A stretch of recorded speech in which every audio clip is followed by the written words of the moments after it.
Dalam drama politik yang semakin ketat, ancaman mundurnya Refli Harun sebagai kuasa hukum dari Roy Suryo CS seolah membuka tabir permainan yang lebih besar. Sebuah tarik ulur antara harga diri, strategi hukum, dan bayang-bayang kekuasaan. Ya, terutama jika langkah meminta restoratif justice ini justru harus diarahkan kepada Joko Widodo. Refli Harun memang secara terbuka menyatakan bahwa dirinya siap mundur sebagai kuasa hukum dari Roy Suryo dan kawan-kawan jika mereka meminta atau menerima tawaran restoratif justice dari Pak Jokowi dalam kasus laporan terhadap mereka. Sekilas pernyataan itu terdengar sederhana, kayak ancaman emosional seorang pengacara yang merasa dikhianati. Tapi kalau kita gali lebih dalam, ada aroma politik, strategi hukum, dan pertarungan narasi yang jauh lebih kompleks daripada sekedar terima atau tidak terima sebuah tawaran damai. Kenapa Refli Harun harus sampai mengeluarkan ancaman sekeras itu? Itu pertanyaannya.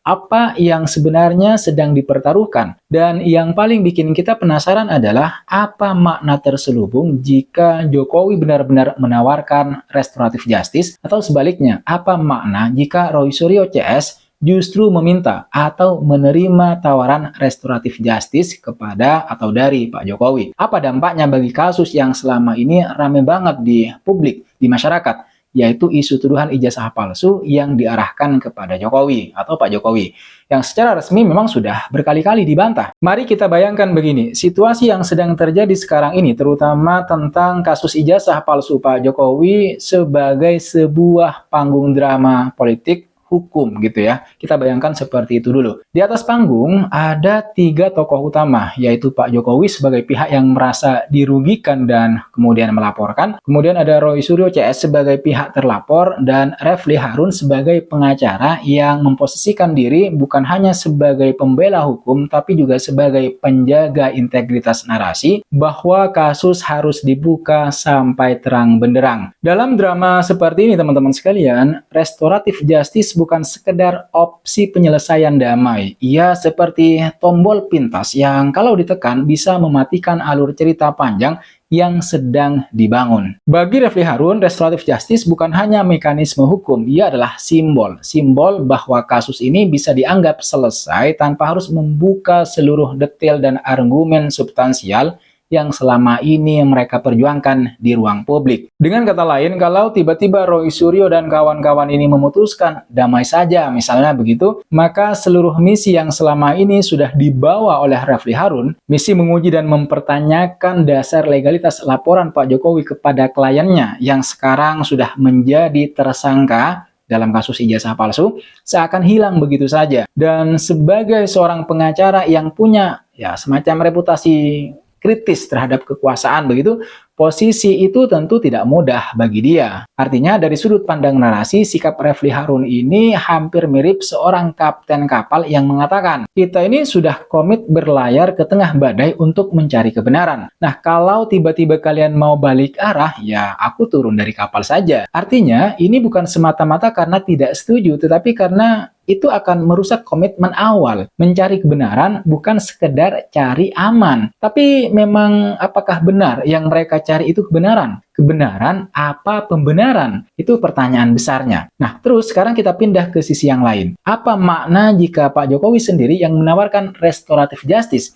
Ini menarik. Artinya, dalam banyak kasus, restoratif justice adalah sinyal goodwill bahwa pelapor ingin menyelesaikan masalah tanpa memperpanjang konflik hukum. Tapi dalam konteks kasus yang telah menjadi konsumsi publik, tawaran itu bisa punya makna yang lebih luas menurut saya. Pertama, tawaran restoratif justice dari Pak Jokowi itu bisa dipahami sebagai cara menurunkan tensi politik. Kasus-kasus seperti ini itu kan seringkali memanas dan kemudian menjadi bahan perdebatan di berbagai platform media sosial, terutama ketika menyangkut dugaan yang sudah menyebar luas meski tidak terbukti. Apa itu? Ya kasus ijazah palsu. Artinya dengan menawarkan jalan damai, Pak Jokowi bisa menunjukkan bahwa dirinya tidak ingin memperpanjang polemik yang pada dasarnya berangkat dari klaim yang tidak berdasar. Ini semacam gestur, saya tidak mau ribut panjang soal tuduhan ini. Kedua, dalam konteks politik, tawaran restoratif justice bisa dibaca sebagai langkah untuk menunjukkan kelas. Alih-alih memperlihatkan sikap keras, pelapor justru tampil lebih besar dan memaafkan. Ini bukan hal asing dalam dunia politik Indonesia, di mana gestur-gestur simbolik seringkali memiliki pengaruh yang lebih besar daripada argumentasi hukum yang sangat panjang. Akan tetapi, bagi sebagian orang, terutama bagi pihak-pihak yang mengkritisi pemerintah, tawaran itu bisa ditafsirkan lain. Mereka mungkin melihatnya sebagai upaya untuk menghindari perdebatan yang lebih dalam. Walaupun kasus ijazah palsu tidak pernah terbukti, pemberian restoratif justice bisa dilihat sebagai cara meredam percikan kecil yang bisa disalahgunakan kelompok-kelompok tertentu untuk menyerang citra politik. Lalu bagaimana jika Roy Suryo CS lah yang meminta restoratif justice, bukan Jokowi yang menawarkan lebih dulu? Nah, ini lebih rumit gitu ya.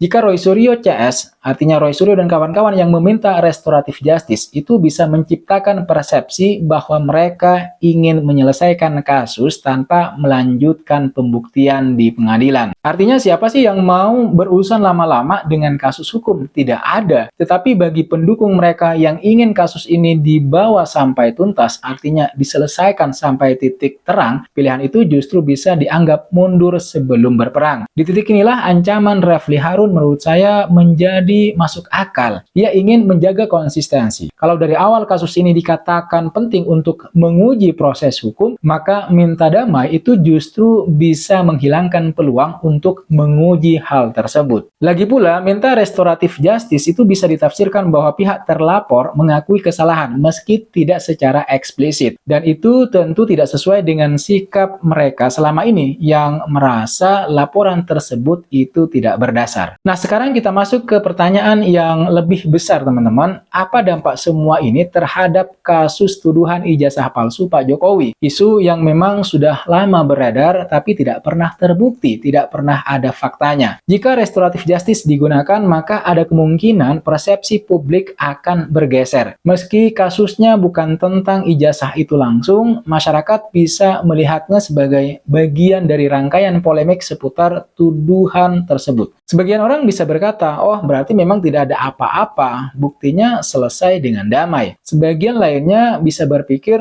wah jangan-jangan ada sesuatu yang tidak ingin dibuka di pengadilan. Padahal faktanya memang tidak ada bukti kuat yang mendukung tuduhan itu, tuduhan bahwa ijazah Pak Jokowi palsu. Artinya dalam dunia politik persepsi itu seringkali lebih berbahaya daripada fakta. Dan itulah kenapa langkah kecil seperti restoratif justice bisa punya dampak yang sangat luar biasa besar dalam pertarungan narasi. Bagi Pak Jokowi, jika kasus ini diselesaikan dengan restoratif justice, posisi resminya tetap ia adalah korban fitnah dan memilih jalan damai karena tidak ingin memperpanjang keributan. Itu bisa menambah citra positif sebagai pemimpin yang santun dan tidak pendendam. Namun dari sisi yang lain, sebagian pihak bisa memelintir narasi bahwa penyelesaian damai dilakukan agar isu itu cepat sunyi dan tidak lagi dibahas. Bagi Roy Suryo CS, menerima restoratif justice bisa membuat mereka keluar dari tekanan hukum. Tetapi ada konsekuensi naratif. Mereka akan sulit mempertahankan posisi mereka sebagai pencari kebenaran atau pencari pembenaran. Posisi yang selama ini cukup penting bagi sebagian pendukung mereka. Bagi Refli Harun, menerima restoratif justice berarti mematikan pintu untuk menguji proses hukum yang ia anggap sangat penting. Maka tidak mengherankan jika ia mengancam akan mundur. Baginya integritas perjuangan jauh lebih penting daripada kenyamanan jalan damai. Pada akhirnya seluruh dinamika ini bukan hanya tentang restoratif justice. Ini tentang pertarungan narasi, persepsi masyarakat, dan bagaimana setiap langkah dianggap memiliki makna simbolik. Dalam dunia politik Indonesia yang penuh dengan lapisan makna, teman-teman, satu keputusan kecil saja itu bisa mengubah arah perdebatan nasional. Dan kalau kita zoom out misalnya, ada satu pesan besar dari semua ini. Kadang-kadang yang dipertaruhkan itu bukan hanya hasil akhir kasus,